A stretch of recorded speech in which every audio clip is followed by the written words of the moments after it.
Welcome to the show, everybody. Michael with CoronavirusDiaries, and today I'm blessed again to be able to speak with Linsey Williams, a non-commissioned officer in the Minnesota National Guard's Public Affairs Office. Linsey, for the viewers, listeners, explain a little bit about who are you and what are you up to? Oh, and a mixed martial artist that is competitive. I left that little bit out, but we'll get to that in a little bit. Yeah, we'll see what effects COVID-19 has on being competitive. I know it destroyed a whole series of tournaments, one that I was training for back in March, and then that cancellation was kind of the first of many things. But yeah, I'm still working with the Public Affairs Office. We're doing our best to socially distance, so a lot of teleworking. So I go in the office, maybe one day a week, and as needed for video shoots and whatever needs to be done, whatever missions are going on. I mean, the National Guard's still doing all kinds of things. We had some soldiers activated for the flood fight up in Oslo, Oslo, Minnesota. Right. Yeah, so that was going on last weekend. And then, we're still hard at work working with our state agency partners, just fighting the COVID fight best we can, but also taking all the precautions that we can. A lot of our armories are a little quieter and a lot of our facilities are quieter as we're working dispersed, but yeah, it's we're still out there trying to do what we can.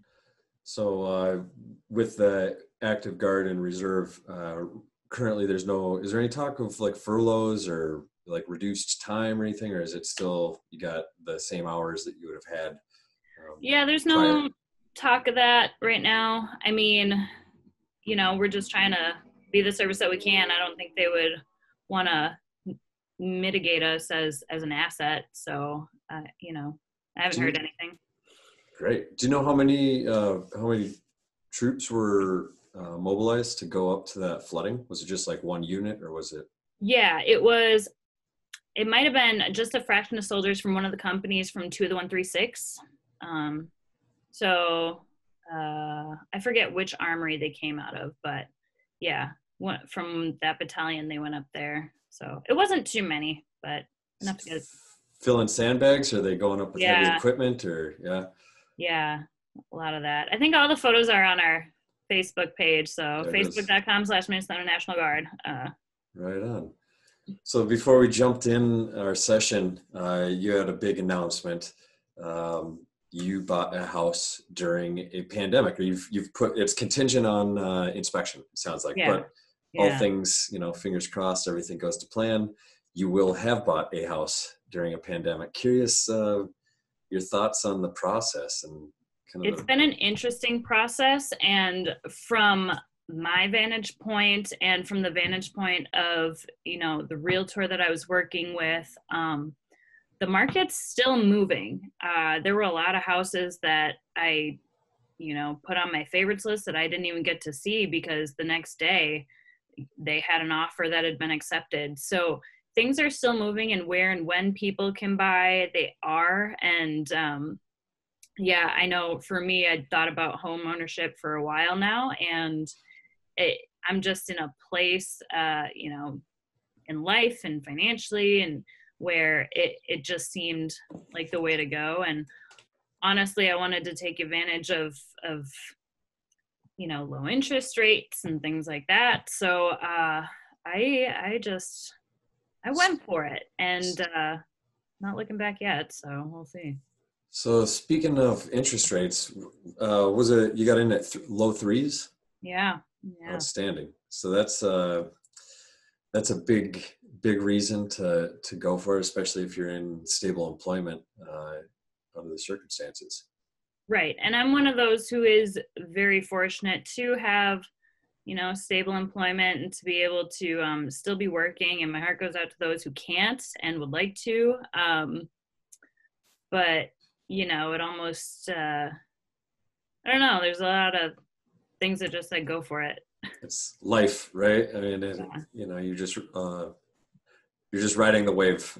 It's a thought process that one of my buddies that talked to me about is positioning yourself like a surfer in business, right? So you don't necessarily catch every wave, but if you're positioned appropriately and you're aware of what's going on, then when that wave comes, you ride it. It sounds like you've caught a wave and you're riding it in.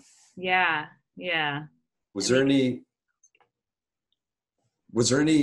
any aspect of the process that was maybe more difficult because of COVID-19? um, more difficult, not not so much for me. I was still able to meet with the realtor. It was weird not to shake hands with folks. It was weird not to just, say, all right, let's meet up at like with my broker, just, hey, let's meet up here and Coffee shop talk. yeah, have a coffee at a place. Like, no, we had to maybe go through a drive-through and hang out in the parking lot from 6 feet away to have a discussion. That was a little weird. And then, you're saying goodbye to your realtor after he shows you a house and you're like, all right, finger guns. Like it's Right. it was a little weird. And now with the inspection tomorrow, Bill gave me a few options. He's like, we could do it via FaceTime, or you could just wait for the report, or we could take extra precautions if you really want to be there. So it's just weird to consider that things just aren't normal right now. Right. So how are you going to try to proceed with the inspection? Are you going to do a FaceTime? Are you going to put a mask on and go hang out? Or are you going to just leave it up? Look, I got some surgical gloves. I got masks, scarves. I want to go. Just I used to be over there again. I'm all excited. So it's your new baby. Yep. You mentioned as far as the bases here around the cities, you've gone on recently. There's new regulations now. It's mandatory to get onto a base. You have to have a mask. Yeah. So yesterday I was headed over to the 133rd Airlift Wing, which is on Camp Ripley. And you have to have a mask as you enter. So they stop you at the gate. They check you in with your military ID. And I was fortunate because one of my coworkers had all these old extra uniforms. So his mother-in-law made us these great little masks. So nice. We wore those doing the shoot. It was weird. It was the first time I was actually working wearing a mask. Sure. It was fine, but then I'm breathing into my eyeballs. Yeah, I can't even imagine the friends that I have in healthcare. They've been going, masks for weeks now, and it sounds like once you put it on, you just leave it on for the duration of your shift. And some of them, it's been a natural progression for some. I don't know which wards they're in or how it's really determined, but it went from a mask similar to yours to more of the N95 mask to then now there's face shields and all this stuff. And it's just been this progression of holy smokes, they've definitely upped the game in the hospitals. But right on. So house, if it gets approved, it'll get approved, fingers crossed. And you're talking moving in here in the next month or 2 months, huh? Yeah. And I'm so interested to see what things are like late May. What's it going to be like, or what's the process going to be? I've already had the thought, if I go rent a U-Haul, I want to bring a bunch of Clorox wipes, because who knows who's wiping what down and all of those little things. And I think that's kind of the new normal, or at least it will be for a while. This is going to be something people are hard pressed to forget about, and it's definitely taking its toll. So yeah, we'll see. It's a brave new world. So in terms of changes under this new world that we're all living in, training. You are a competitive mixed martial artist. There were a number of these events that you're talking about that have been canceled. I am a big fan of UFC myself, and I know that they were trying to rework a bunch of stuff to get out to some island and do all, and it's just nah, it's not. They're getting shut down left and right. With you in training, how's that going for you? What's my martial arts training has been, I don't want to say non-existent. I can put up my bag, my little aqua bag, and just work some boxing. But that's been kind of the extent of it for me. I know I actually had an hour-long conversation with my coach, Greg Nelson, last night, just kind of about how he's handling things with the gym. They're doing a lot of Zoom classes. They've got a lot going on. And he said it's great. They'll have 20, 30 people all tuned in and working on stuff. And he's, they're still getting their corrections and their social hour, which is great. And I work, so I'm in front of screens all day. So by the time the evening comes, I kind of want to close the computer screen. So, Sure. but it's been good just kind of getting that outside time with the dog and just kind of mixing things up. And yeah, I'm just very eager and excited to get back to jiu-jitsu, really. That's where I missed out on this major competition, you know. There's normally one scheduled for August. Who knows what that's going to look like? Who knows what the IBJJF tournament schedule is going to be like, or Fight to Win, or any of those, you know, major opportunities. I think a lot of the regional fight promotions, they're going to take a long time to rebound. It's going to be very interesting to see. I mean, you know, places like Bellator and PFL, they were early on just paying their fighters and saying, we're just going to ride this out. And, you know, the UFC is still working hard to go strong, but I had a lot of not so great feelings about them trying to push the April 18th fight. And, you know, I think the right call was made in the long run. But also, so I was team. I still want to see that fight. I want to see Khabib and Tony. So we'll see what happens with May 9th. But everybody wants to see that. Five times. It's been five times. Are you kidding me? Yeah. It's cursed. It's a cursed fight. I'm convinced. Guess, man. But how wild would that have been if they actually went to an island and they had, you know, like this really small production? But did you see the last fight that they had with Jones and Reyes, and there was no fans? Weird, right? It was weird. Unbelievable. Like when you realize that these guys are at the pinnacle of their careers, the pinnacle of their, you know, abilities, performing to their coaches, right? Mm-hmm. And they're in that cage. I was thinking about the psychology, how different it would be from a stadium with, you know, 20,000 people scream. Because that was the big thing, is they're like, all right, are you ready? And you just hear like silence, and they just nod. And then, are you ready? And it's like, nod. All right, let's get it on. And then they go to the center of the ring, and there's just nothing. You just hear their feet just. It's so bizarre. But so yeah, I guess it's just a matter of wait and see, right? Yeah. Well, I don't know. I'm still gonna continue my martial arts journey for the rest of forever. But this whole COVID-19 thing has, I like everybody, you know, got to reevaluate and everything about life, you know. I bought a house, but you know, I just all of those things, and you know, I'm fortunate to have a stable job, and it almost seems like a slap in the face to anyone who's actually struggling to, you know, sacrifice any of the comfort that I've built for myself. And I'd like to I think for the most part, I think people recognize under the circumstances that, I mean, there's just some people were in industries that were impacted and others weren't. Hopefully, you know, I've got many friends and family myself that were in industries that were impacted. But it's about pivoting and problem solving and kind of figuring it out, getting out of the, you know, trying to remove yourself from that demographic as fast as you can. And I don't know, I think in the coming months and the next year or so, I think there's a potential of seeing different industries kind of reshape themselves just because of how everything is now. So it'll be interesting to see what transpires because of COVID in a positive way in terms of industry and work.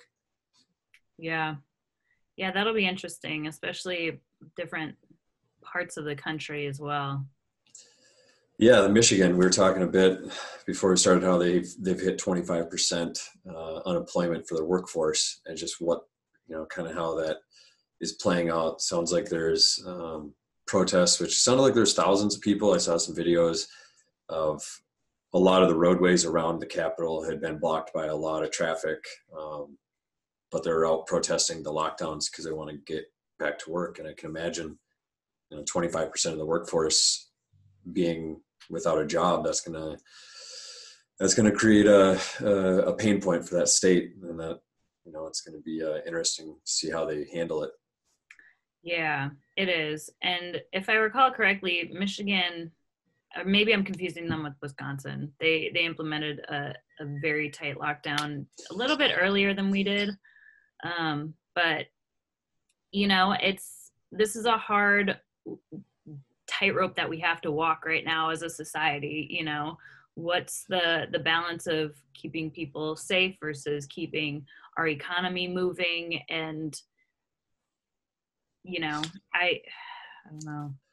I'm hoping for rapid, expedient testing, right? It sounds like, because that was one of the things they were talking about with sporting events, whether it's UFC or other. If they had something where within 5 minutes you can find out if, you know, somebody is testing positive for COVID or they've already got antibodies in their system, in theory, you'd be able to funnel all the competitors through this testing, you know, the day ahead or 2 days ahead, you know, in a sanitary environment. You keep it closed to the public, but basically all the athletes and all the managers and coaches would go through that testing regimen. And you could still, in theory, you could still do events. It would be unfortunate if, you know, one of your players or, you know, the coach or somebody had it, they'd be removed. But, you know, I think the testing is probably going to be the way forward. It's just going to be a matter of time before find out who's had antibodies, let them kind of start getting back to work.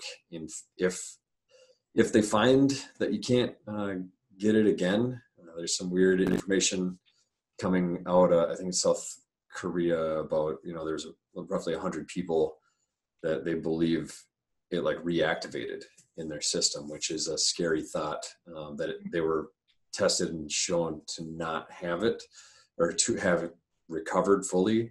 And then even under isolation, it apparently reactivated itself. So kind of a weird thing. And whether or not it's genetic or, I mean, I can only speculate, but it's, you know, were they really isolated? Who knows? Maybe they had social hours or something.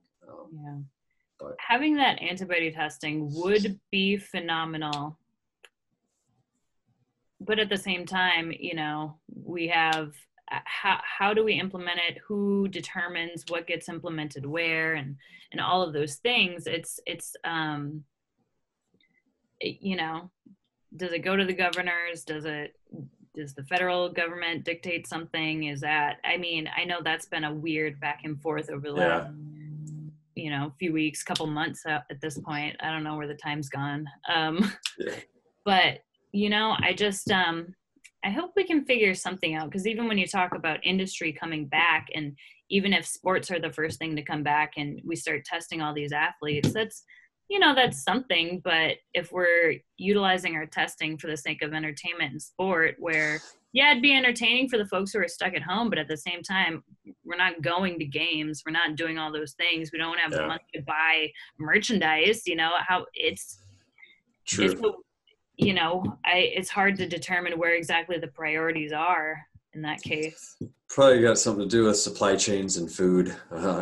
Keep the supply chain strong, but yeah, I guess that is that's a big speed bump to get across, is being able to roll out sizable amounts of the testing, enough to really canvass an area. I think right now they're trying to do the antibody test in Los Angeles on like 10,000 people.